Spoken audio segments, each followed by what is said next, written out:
Welcome to the Voice of Retail. I'm your host, Michael LeBlanc. This podcast is brought to you in conjunction with Retail Council of Canada. On this episode, we meet Emily Heyward, co-founder of brand development agency Red Antler and author of the great new book, Obsessed, Building a Brand People Love from Day One. Our conversation is a glimpse into the masterclass that she outlines in her book and relates from her work as she counsels founders in creating brands that try to dent the universe. Yeah, I think the context that we're all living in today is that it's just increasingly rare that you have a technological point of difference. You know, obviously there are still some businesses launching that do, right? And those businesses are transformative. But many businesses that are coming into the world these days, the technology they're using is more or less open source and available to everyone. And really where they need to differentiate is in how they're connecting to their consumers on a deeper, more emotional level. Let's listen in. Emily, welcome to the Voice of Retail podcast. How are you doing this afternoon? I am great. How are you? I'm very good. I'm so excited to chat with you, albeit briefly, for this CommerceNext episode. I'm just going through your book, and I've been looking at your background and your work, and it's so interesting. But let's jump right in. Tell the listeners a little bit about yourself, your journey, and who you are, and the company that you run, and what you do for a living. Yeah, so I am co-founder of a company called Red Antler, which is a brand company that really got our start, and we continue to this day working with disruptive early stage startups. So I had begun my career working in traditional advertising on big established global brands, and then in 2007 teamed up with my co-founder to create the first creative services company that was really built to help launch new things into the world. So about half of our clients are pre-launch. We're helping companies completely change the rules of their categories, if not create new ones. And then we also do work with established businesses as well, who are looking to be more innovative and stay ahead and find new ways to build relevance among their audience. Well, this isn't an interview necessarily about your book, great book, Obsessed, but I wanted to call it out. I've been going through it, and I had a couple of, just building on that. It's a really clear-eyed look at your advice and how you counsel the people that are in front of you around what they come to you with. I mean, I loved some of the, listen, is it really different? Are you, I loved your band. You're probably not going to be the next Google, but your band isn't probably going to be the next Beatles either, kind of like. Yeah, exactly. I love that. But, I mean, entrepreneurs have a lot of confidence, which is great. Sure. I wanted to ask you a couple quick questions about that just before we jump in, because it builds on your background, and I think it sets the frame for the the follow-up questions, the two starts and the one stop. You seem to be saying to the folks who visit with you that the days of simply making something easier to use are gone, and that, the Google of the world, in other words, that era, so to speak, is over. And there must be a much more deeper, much more compelling reason that your brand even exists and your value proposition. Is that a fair assessment of the early parts of your book? Yeah, I think the context that we're all living in today is that it's just increasingly rare that you have a technological point of difference. Obviously there are still some businesses launching that do, right? And those businesses are transformative. But many businesses that are coming into the world these days, the technology they're using is more or less open source and available to everyone. And really where they need to differentiate is in how they're connecting to their consumers on a deeper, more emotional level. Well, and I love, and I've been using it actually for almost decades. You frame it a bit different, the 5 whys. Just, I actually used it yesterday. Just keep asking the word why when you get a response. And it really starts to, I think it's your way of really getting to that nub of, is there a there in the conversation? Is that fair? Yes, that's such a good articulation of it. And the way I use that tool of asking why is to go deeper on what the problem is that you're solving for people. Because I typically find that when I initially ask entrepreneurs what problem they're solving for people, they jump to their business idea. They'll say, oh, the problem I'm solving is there's no convenient way to buy healthy dog food. And I'm like, well, that's not really a problem, right? That's your idea. So how do we dig deeper and really figure out, what are you actually tapping into for people, and how are you going to improve their lives in a significant way? Well, it's a really great articulation of that process. So let's jump in. So as part of this, I'm going to ask you, based on, I guess, what you've learned even in 2020 and what you think about for 2021, of course, with your background, what are 2 things that the listeners, retailers, brands should start thinking about? And then what is one thing that they should stop doing that maybe you've experienced isn't working the way it used to, or maybe you see brands and retailers do that you say, you know what, that's probably not going to work anymore. So give me a sense of that. Great. So for start, and I think this is particularly relevant as we head into 2021, is to focus on fun. And what I mean by that is, how do you remember that the joy of shopping is about so much more than just buying, right? And how do we think about creating new, joyful, ebullient experiences that help people discover new things and expand their horizons? Because if someone knows exactly what they're looking for, Amazon, Google, that's always going to win. You're never going to compete against Amazon or Google for the person that's just laser focused on the exact thing they're looking to buy. But harkening back to the days when we actually used to go into stores, that's such a small piece of the equation, right? It's so much about the experience. So I'm certainly looking forward to introducing more fun back into my life, and I will be embracing the brands that help me do that.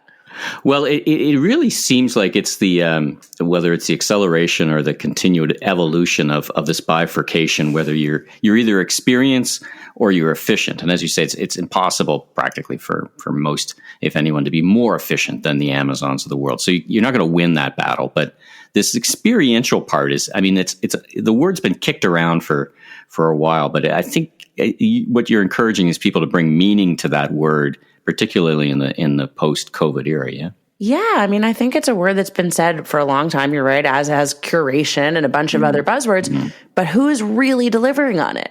Right. Like, when's the last time you went to a website and you're like, wow, like that was such a fun experience, in the same way that, we used to, I mean, I'm going to date myself, but I used to like spend Saturday afternoon, at the mall with my friends, and it was a blast. And then how do you think retailers should think about measuring that? That's always been, in the physical context of stores, not just online. They think about experience and the traditional, yoke around the neck of sales per square foot. I mean, you really need to break beyond that to get your first start going, right? Yeah, definitely. And I do think this is likely more of a retention metric. To me, this is like, how do you get people coming back? How do you get people, once they've discovered whatever it is you sell, even if they love it, how do you make sure they're buying it from you and not from, a competitor that offers something similar but cheaper, or not from, again, the Amazons of the world?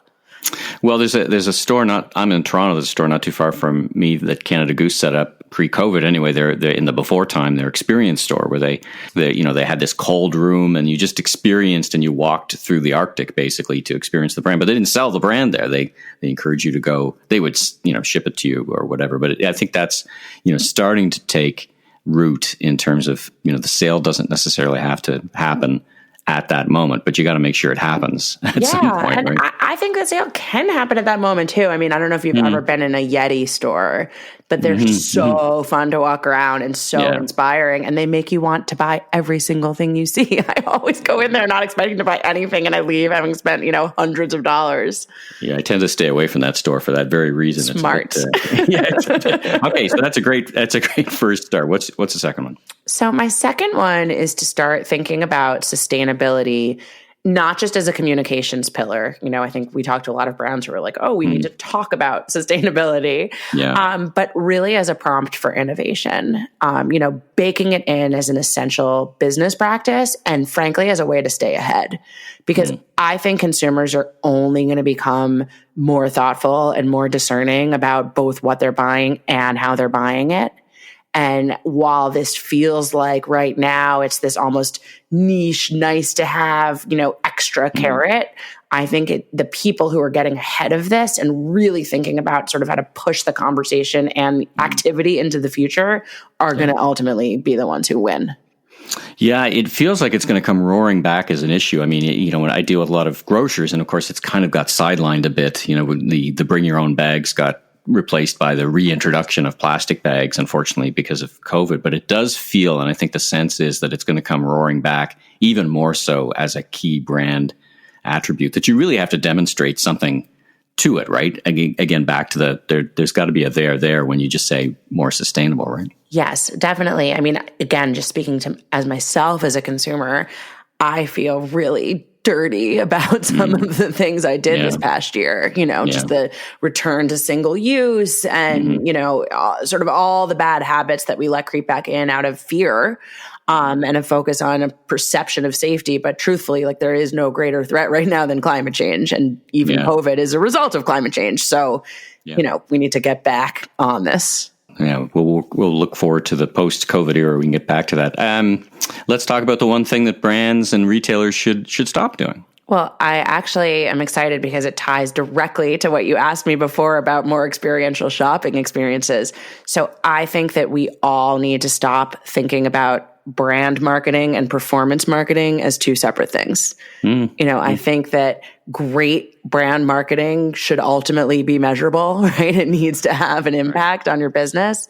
And I think that performance marketing can be what I would call brand additive. I don't think it always needs to sort of resort to the lowest common denominator of just flashing deals in people's faces. I think there are a lot of ways to prompt conversion at the end of the funnel that still feel like they're building a great story and increasing people's long-term love for you. So it's almost like stop feeling like there needs to be a trade-off between performance and brand marketing. That's interesting. Last question, tell me a little bit about what you're doing on the virtual stage at CommerceNext. Yeah, so I can't wait. And I am going to be talking about the new rules of brand building. And, we see so many startups launching these days that, again, are really shaking things up, that are pulling people away from the established legacy brands that have been part of our lives for decades, if not centuries. So I'm going to talk about how they're doing it and how those lessons apply to every business at every stage. Fantastic. Well, I'll look forward to that coming up at CommerceNext, and I'll put a link to learn more and to register in the show notes. So, Emily, thanks so much for joining me for this snapshot interview. I feel like we could talk for a long, long time, but this is a great example of what you'll be bringing to the stage. So thanks again for joining me on The Voice of Retail. Thank you so much for having me. Have a great day. Today's podcast is part of an ongoing series of CommerceNext episodes that will feature some of the fantastic speakers taking the virtual stage January 20th, 27th, and February 3rd with snapshot insights into how they dealt with the online and e-commerce world in their first year of the COVID era and lessons learned for the future. You can learn more and register for CommerceNext at CommerceNext.com. Thanks for tuning in to today's episode of The Voice of Retail. Be sure and subscribe to the podcast so you don't miss out on the latest episodes, industry news, and all the insights. If you enjoyed this episode, please consider leaving a rating and review, as it really helps us grow so that we can continue to get amazing guests onto the show. I'm your host, Michael LeBlanc, president of LeBlanc Company Inc. And if you are looking for more content or want to chat, follow me on LinkedIn or visit my website at meleblanc.co. Until next time, stay safe and have a great week.